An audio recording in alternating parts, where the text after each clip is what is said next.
Halo semuanya, kali ini kita bakal ngebahas sesuatu yang besar nih. Aturan baru yang bisa jadi bakal ngubah total cara anak-anak kita main media sosial.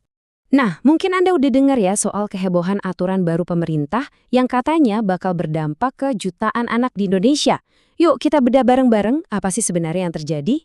Oke, biar gampang kita akan bagi pembahasannya jadi 5 bagian. Kita mulai dari aturan barunya itu sendiri, terus kenapa sih aturan ini dibuat, gimana cara kerjanya, polemiknya apa aja, dan terakhir kita lihat juga tren serupa di negara lain.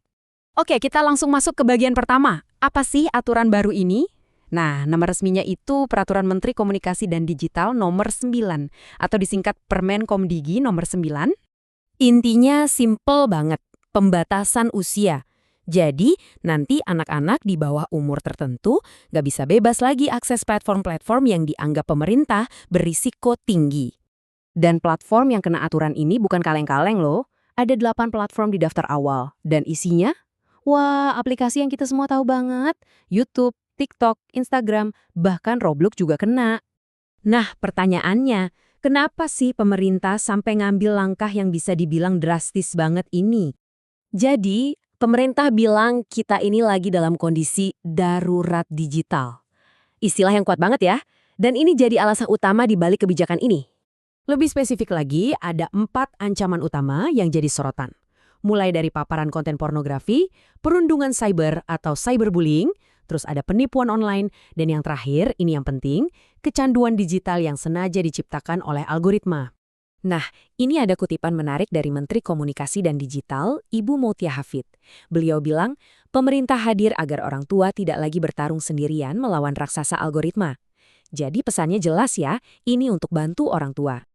Oke, teorinya udah. Sekarang gimana sih cara kerjanya di lapangan? Yuk kita lihat mekanismenya. Ini poin yang super penting. Sanksinya itu bukan buat anak atau orang tua ya, tapi buat platformnya. Jadi kalau ada platform yang bandel, mereka yang bisa kena denda atau bahkan diblokir. Proses penerapannya nggak langsung gitu aja. Ada 4 langkah utama. Pertama, platform harus verifikasi umur penggunanya. Kedua, pengguna di bawah umur bakal dikasih notifikasi buat backup data sebelum hari H. Ketiga, pas tanggal 28 Maret nanti, akunnya bakal dikunci atau disembunyikan. Dan terakhir, platform wajib kasih fitur pengawasan buat orang tua. Dan aturannya ini nggak dipukul rata loh, dibagi berdasarkan kelompok usia. Buat anak di bawah 13 tahun, mereka cuma boleh pakai aplikasi khusus anak-anak dan harus ada izin orang tua. Nah, untuk yang usia 13 sampai kurang dari 16 tahun, mereka boleh punya akun di platform utama, tapi syaratnya harus dalam pengawasan orang tua dan fiturnya dibatasi.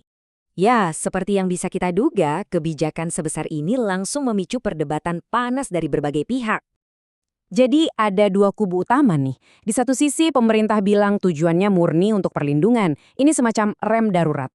Tapi di sisi lain ada kritik keras, contohnya dari Amnesty International. Mereka bilang ini malah melanggar hak anak buat dapat informasi dan berekspresi. Katanya lagi ini bisa bikin anak-anak malah cari jalan pintas yang lebih bahaya.